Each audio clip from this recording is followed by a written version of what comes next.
कल उत्तराखंड विधानसभा में UCC uniform civil code bill जो है वो पास कर दिया गया। अब इसके बाद भारतीय जनता पार्टी की और रियासतों से इस तरह की सुगबुगाहट सामने आई है कि अब यहां पर भी इस मसौदे को तैयार करके यहां पर भी इस बिल को पास किया जाएगा, जिसमें अभी थोड़ी देर पहले राजस्थान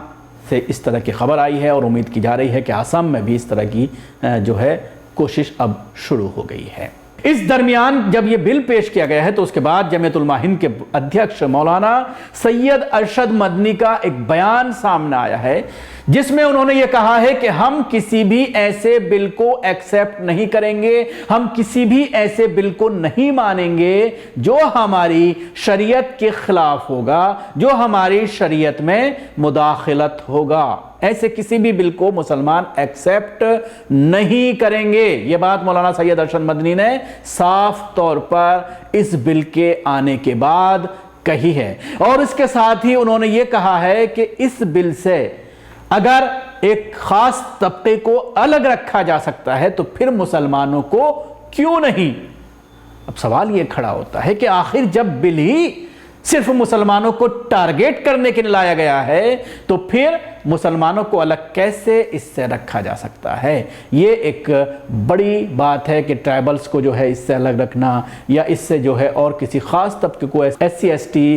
को इससे अलग रखना है, क्योंकि कई राज्यों में जब सेंटर के जरिए इस बिल की प्लानिंग की गई थी, यूनिफॉर्म सिविल कोड को लेकर लोगों से राय मांगी गई थी लॉ कमीशन के जरिए, तो उस वक्त इस पूरे मामले को लेकर देश के कबायलियों के जरिए जो बयानात सामने आए थे उससे भारतीय जनता पार्टी की जो है जमीन खिसकती हुई नजर आ रही थी और भारतीय जनता पार्टी की हवा निकल गई थी। इसलिए इस मामले को केंद्र के जरिए लागू नहीं किया गया। अब ऐसे राज्यों में लाने की बात कही जा रही है जहां पर कबाइल नहीं है, जहां पर इसका ज्यादा विरोध नहीं है, क्योंकि मुसलमानों से ज्यादा अगर किसी पर असर पड़ेगा तो वो आदिवासी हैं, वो कबाइली हैं, SC ST के लोग हैं, जिनके ऊपर इस बिल का ज्यादा प्रभाव पड़ सकता है। क्योंकि इसमें जिस तरह से शादी ब्याह को लेकर, तलाक को लेकर, उसके बाद बंटवारे को लेकर सबसे बड़ा जो मामला है, प्रॉपर्टी के बांटने का जो मामला है, उसको लेकर जिस तरह की बातें कही गई हैं, क्योंकि कबाइलियों की अगर हम बात करते हैं तो उसमें लड़के के अलावा लड़की को कोई हिस्सा नहीं दिया जाता है प्रॉपर्टी में।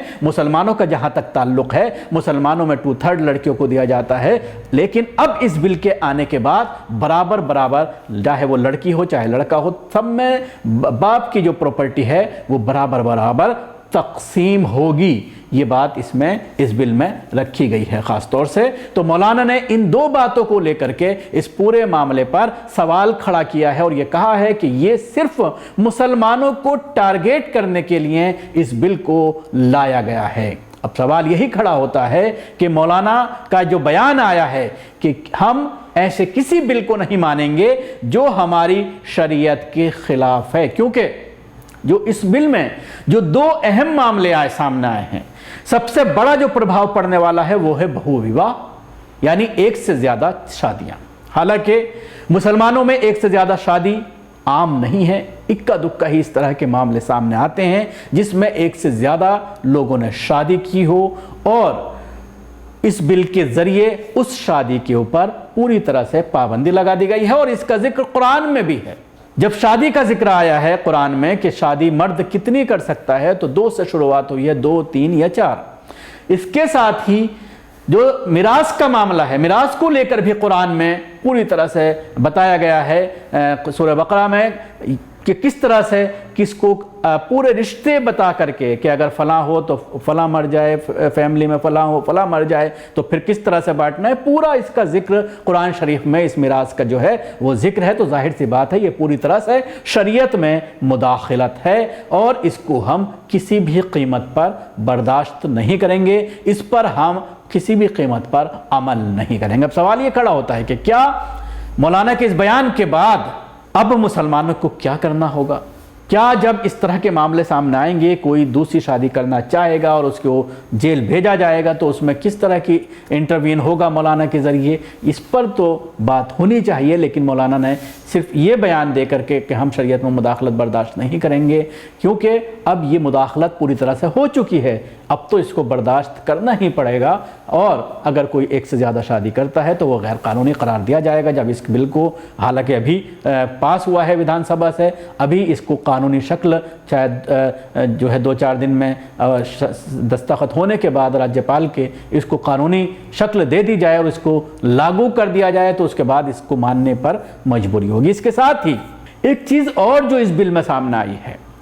वो यह है लिविंग रिलेशनशिप को लेकर, और लिविंग रिलेशनशिप से जो बच्चा पैदा होता है उसको भी जायदाद में हक दिया जाएगा, उसका रजिस्ट्रेशन कराना ज़रूरी होगा। इस मामले को लेकर भी कहीं ना कहीं हिंदू संगठन इस बिल के ऊपर सवाल खड़ा कर रहे हैं कि आखिर हिंदू धर्म में भी लिविंग रिलेशनशिप का कोई कॉन्सेप्ट नहीं है, और कोई भी धार्मिक आदमी या कोई भी धर्म इस तरह के रिश्ते को नाजायज़ करार देता है, फिर इसको जायज़ कैसे करार दिया गया है, इसको लेकर कहीं ना कहीं सवाल ज़रूर खड़े हो रहे हैं। उत्तराखंड विधानसभा में यूनिफॉर्म सिविल कोड बिल पर बहस शुरू हुई। इस बीच मुस्लिम संगठनों ने इस बिल का विरोध शुरू कर दिया है। मुस्लिम संगठन जमीयत उलमा हिंद के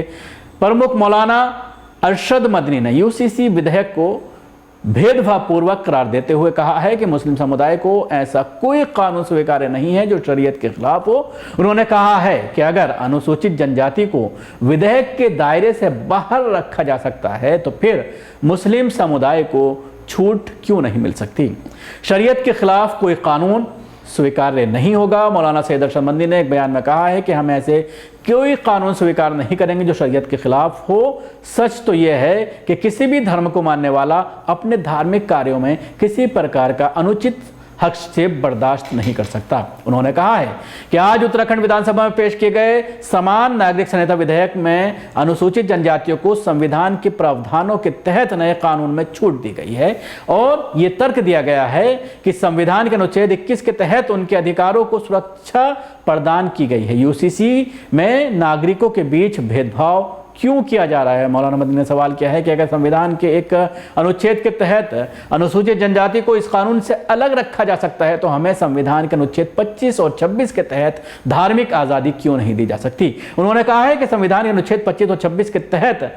नागरिकों के मौलिक अधिकारों को मान्यता देकर धार्मिक स्वतंत्रता की गारंटी दी गई है। मौलाना मदनी ने दावा किया है कि समान नागरिक संहिता मौलिक अधिकारों को नकारती है। अगर ये समान नागरिक संहिता है तो फिर नागरिकों के बीच ये भेदभाव क्यों। विधानसभा में उन्होंने ये भी कहा है कि हमारी कानूनी टीम विधेयक के कानूनी पहलुओं की समीक्षा करेगी, जिसके बाद कानूनी कदम पर फैसला लिया जाएगा। बता दें कि उत्तराखंड में मुख्यमंत्री पुष्कर सिंह धामी ने राज्य विधानसभा में मंगलवार को बहुप्रतीक्षित